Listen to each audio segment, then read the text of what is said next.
નમસ્કાર, આપ જોઈ રહ્યા છો યુટીસી ન્યૂઝ।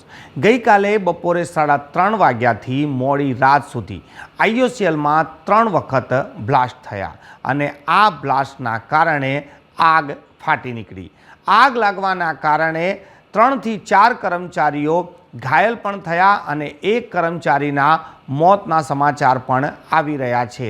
આ આગ લાગવાની ઘટના બાદ ફાયરના લશ્કરો આગને કાબૂ કરવા માટે આઈઓસીએલ પહોંચ્યા હતા અને તેમાં વડોદરા ફાયર બ્રિગેડના સબ ઓફિસરને પણ આગની ચપેટમાં આવતા તેઓ પણ દાઝી ગયા હતા।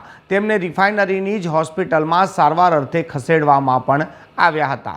ગઈકાલે 3:30 વાગે જે અચાનક જ રિફાઇનરીમાં એક બ્લાસ્ટ થયો અને બ્લાસ્ટ બાદ જે રીતે આગ ભભૂકી નીકળી તેને લઈને સમગ્ર રિફાઇનરીની આજુબાજુના વિસ્તારમાં દહેશતનો માહોલ છવાઈ ગયો હતો।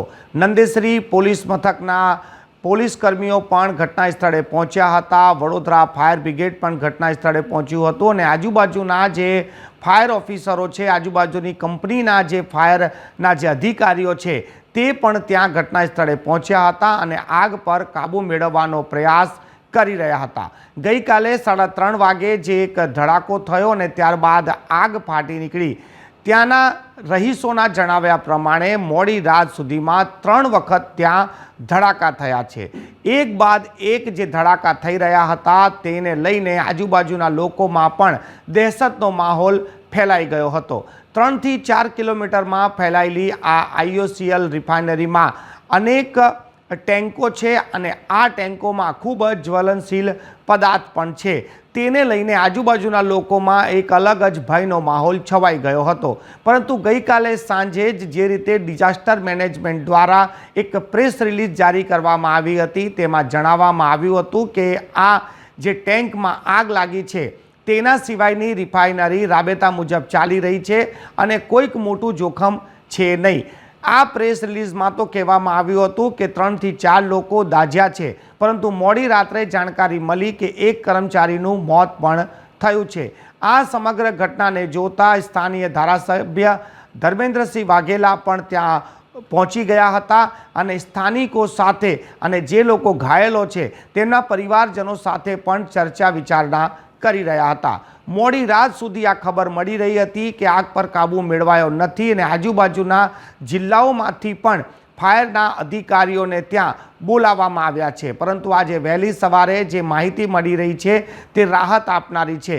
આઈઓસીએલમાં ગઈકાલે જે સાંજે આગ લાગી હતી તે આગ પર હવે કાબૂ મેળવી લેવાયો છે અને રિફાઇનરીમાં જે કામ રાબેતા મુજબ ચાલી રહ્યું હતું તે ચાલી રહ્યું છે, પરંતુ જે વિભાગમાં જે ડિપાર્ટમેન્ટમાં આ આગ લાગી હતી ત્યાંના કર્મચારીઓને રજા પર મોકલી દેવામાં આવ્યા છે અને ત્યાં શટડાઉન જાહેર કરી દેવામાં આવ્યું છે।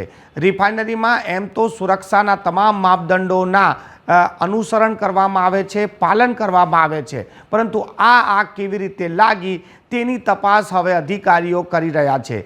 રાજ્ય સરકારે પણ આ ઘટના બાદ એક રિપોર્ટ માંગ્યો છે। જિલ્લા કલેક્ટર પણ ઘટના સ્થળે પહોંચી ગયા હતા। તેમને પણ આ સમગ્ર મામલે જે આ આગ કેવી રીતે લાગી કે અને આની પાછળનું કારણ શું છે તે પણ જાણવાનો પ્રયાસ કરી રહ્યા છે। રિફાઇનરીમાં જે ગઈકાલે બ્લાસ્ટ બાદ જે આગ લાગી હતી તેમાં જે એક મૃતકનું મોત થયું હતું એ મૃતક તારાપુર આણંદ જિલ્લાના હોવાની હાલ માહિતી મળી રહી છે।